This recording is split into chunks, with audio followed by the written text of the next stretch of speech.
নমস্কার, আমি মঞ্জু ভট্টাচার্য। আমার গল্পপাঠ আসরে আপনাকে স্বাগত জানাচ্ছি। আজ পড়ে শোনাচ্ছি অবনীন্দ্রনাথ ঠাকুরের ভূতপত্রীর দেশ গল্পটির তৃতীয় পর্ব।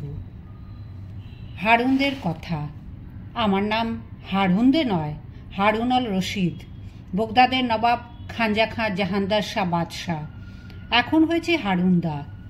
বগদাদের হারুন অল রশিদের কথা আরব্য উপন্যাসে পড়েছি। আবু হোসেনের থিয়েটারেও তাকে দেখেছি। কখনো সওদাগর সেজে বেড়াচ্ছে, কখনো ফকির, কখনো বা কাফরি চাকর। এখন আবার তিনি উড়ে বেহারা সেজে এলেন দেখছি। অবাক হয়ে হারুনদের মুখের দিকে চেয়ে আছি। কখন আবার সে ফকির হয় কি বাদশা হয়। আমাকে হাঁ করে থাকতে দেখে বলছে, আমার কথায় বিশ্বাস হলো না বুঝি? আচ্ছা দেখো। বলেই একবার হারুনদে দাড়িতে গোঁফে মোচড় দিয়েছে, আর অমনি দেখি সে হারুনদে আর নেই। ইয়া দাড়ি, ইয়া গোঁফ, মাথায় বকের পালক গোঁজা পাগড়ি, গায়ে চিনে পোতের জব্বা কাব্বা, পায়ে ঢিলে ইজের আর দিল্লির লপেটা পরে হাতে বাঁকা এক তলোয়ার নিয়ে দেখা দিয়েছে। হারুন বাদশাহ।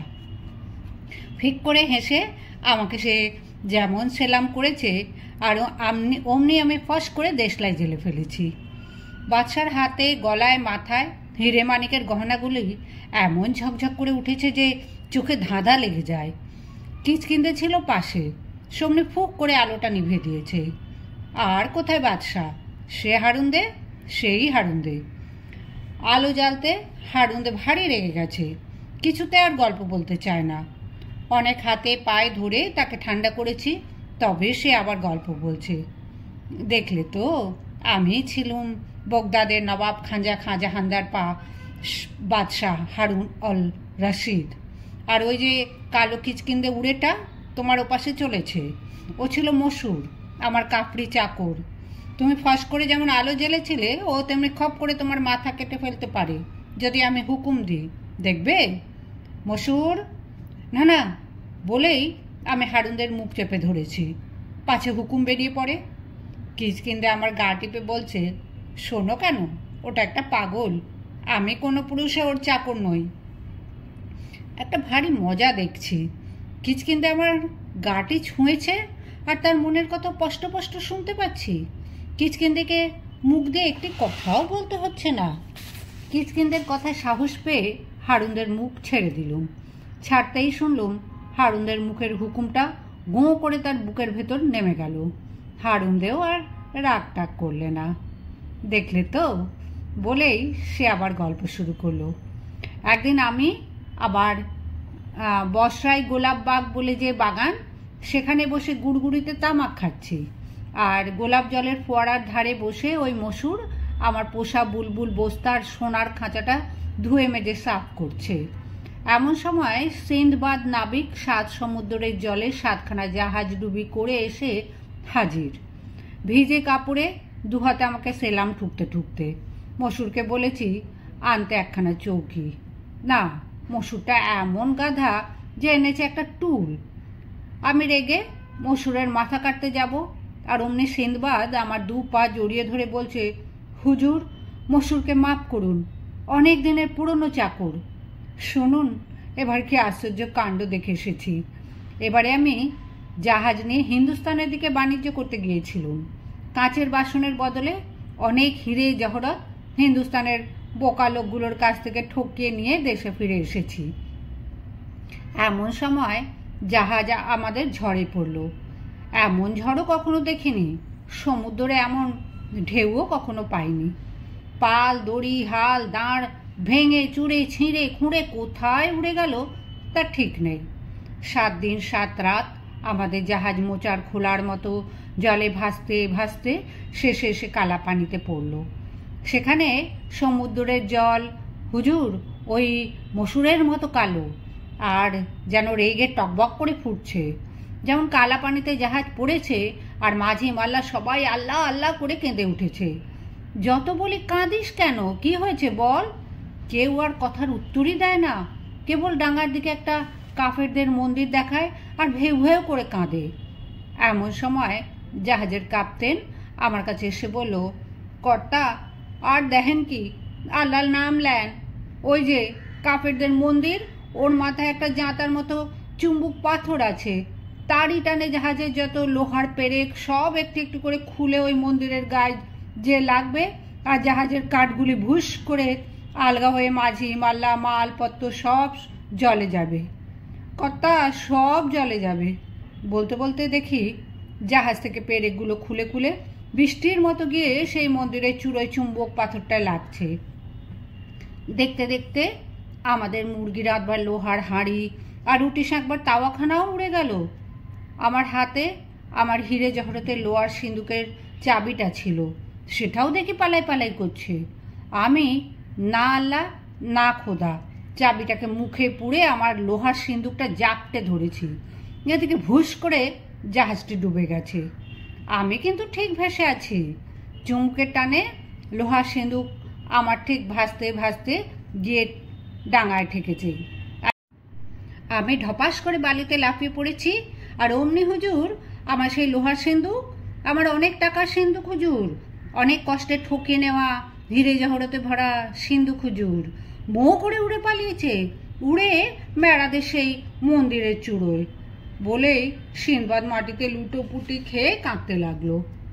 আমি সিনবাদের হাত ধরে উঠিয়ে তাকে ঠান্ডা করে টুলে বসিয়ে বললাম, সিনবাদ শোনো, জানো আমি হারুন আল রশিদ, আমার সামনে মিথ্যা কথা বললে তোমার মাথা কাটা যাবে জানো?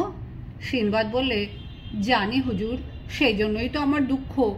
সব সত্যি বলতে হলো হুজুর, একটি মিথ্যে কথা দিয়ে এবারকার গল্পটা সাজাতে পারলুম না। ওরে আমার লোহার সিন্দুক! বলেই সিন্ধুবাদ টুল থেকে ঘুরে পড়েছে, একেবারে অজ্ঞান অচৈতন্য। মসুর অমনি তাড়াতাড়ি তার মুখে জল দিতে এসেছে। আমার ভারী রাগ হলো।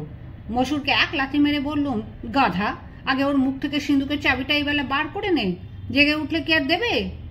মসুর অমনি সিনবাদের মুখে আঙুল দিয়ে বলছে, কই কর্তা, চাবি তো পাইনে।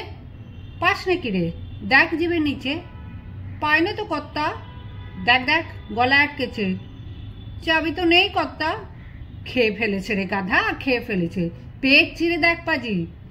মসুর অমনি ঝট করে তার পেট চিরে ফেলেছে, আর দেখে পেটের ভেতর বজ্জাত সওদাগর তার লোহার সিন্দুকের চাবিটা লুকিয়ে রেখেছে। নিশ্চয়ই আমার কাছে মিথ্যা কথা বলতো। যেমন আল্লাহ বলে কেঁদেছি হুজুর, অমনি চাবিটাও উড়ে পালিয়েছে। মসুর চাবিটা গোলাপ জলে ধুয়ে আমার হাতে এনে দিলে। আমি মসুরকে হুকুম করলুম, আমার সেই উড়ো শতরঞ্জি আর মুড়ো দূরবীনটা আনতো, যাতে পাখির মতো উড়ে উড়ে হাওয়া খেয়ে বেড়াই, আর সাগ্য মত্ত পাতালের জিনিস ঘরে বসে দেখি। শতরঞ্জি আসতেই আমি তার উপরে তাকিয়া ঠেস দিয়ে দূরবীন হাতে উঠে বসেছি। মসুরও আমার পায়ের কাছে বসেছে পার টেপবার জন্য। যেমন হুকুম দেওয়া, চলো কালা পানি, অমনি শতরঞ্জি আকাশ দিয়ে উড়ে চলেছে। তামাক খেতে গিয়ে হাতের কাছে নল পাইনি। মসুরটা এমনই গাধা যে গুড়গুড়িটা তুলে আনতে ভুলে গেছে। ভাগ্যি পকেটে কটা সিগারেট ছিল, তাই রক্ষে মসুরও বেঁচে গেল, আমিও তামাক খেয়ে আরাম পেলুম। বোগদার থেকে বেরিয়ে ঘণ্টাখানেক এসেছি কিনা এমন সময় মসুর বলছে, হুজুর একটা কালো মন্দিরের চূড়ো দেখা যাচ্ছে, ঠিক ওই ডান দিকে।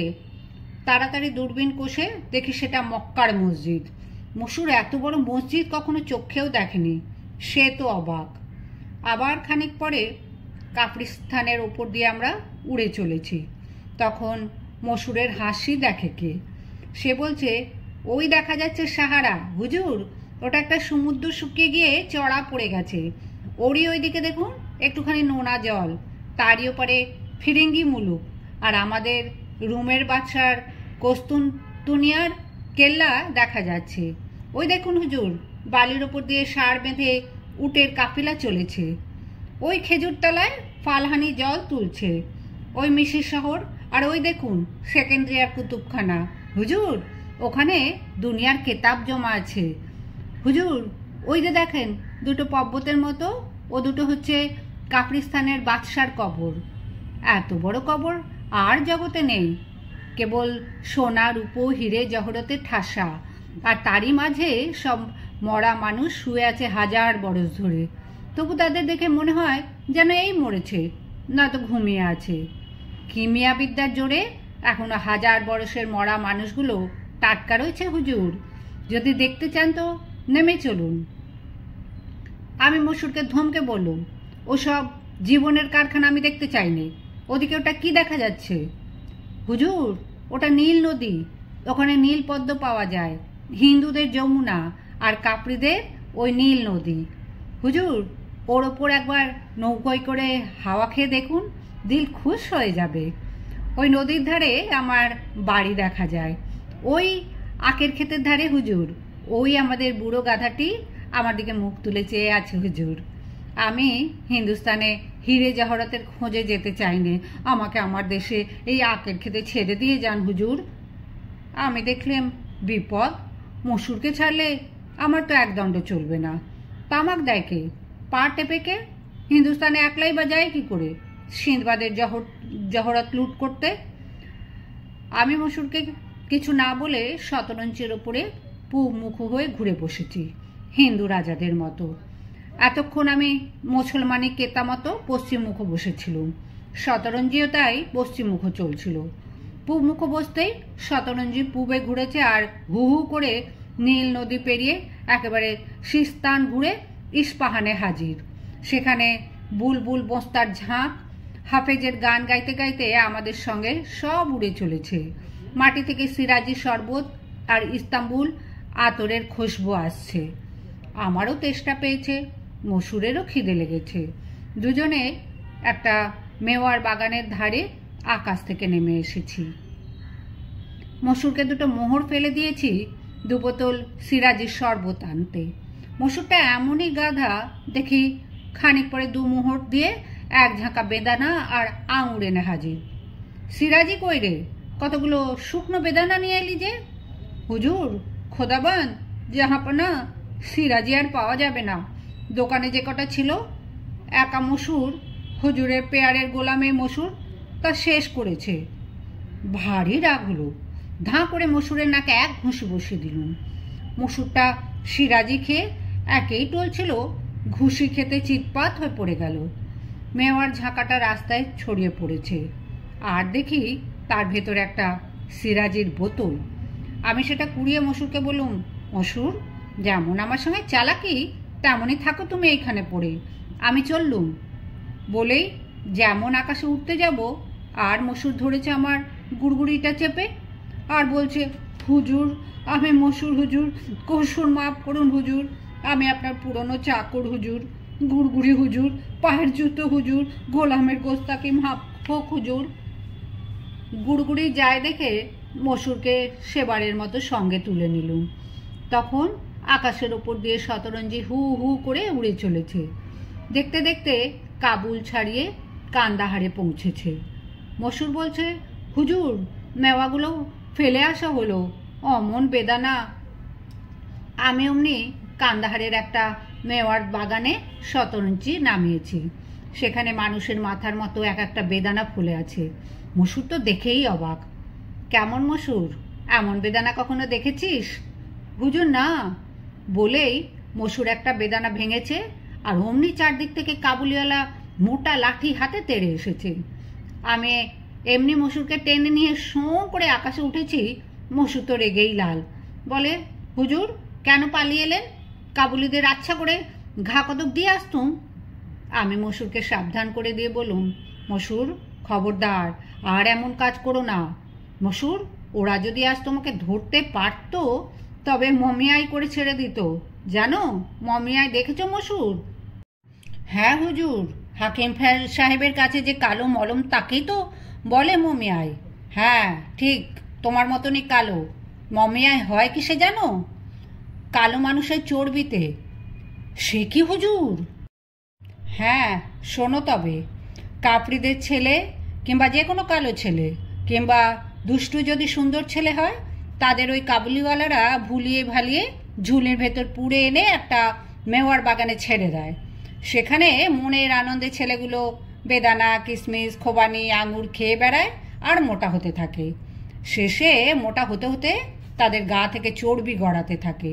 তখন সেই কাবুলিওয়ালাদের হাকিম একটা আগুনের কুণ্ডুর ওপর গরম জল চাপিয়ে সেই মোটা ছেলেগুলোর পায়ে দড়ি বেঁধে মুরগির মতো নিচে মুখ ওপরে পা করে ঝুলিয়ে রাখে। আগুনের তাতে তাদের সেই চর্বি গলে টপ টপ করে সেই কড়ায় পড়তে থাকে। যতক্ষণ এক ফোঁটা চর্বি থাকবে ততক্ষণ কিছুতে তাদের ছেড়ে দেবে না, তাতে তারা মরুক আর বাঁচুক। এমনি করে মমিয়ায় তৈরি হয় মসুর। তোমার মতো মিশকালো ওরা কটা পায়? ধরতে পারলে আজ আর তোমার রক্ষা ছিল না, নিশ্চয়ই মমিয়ায় করে ছেড়ে দিত।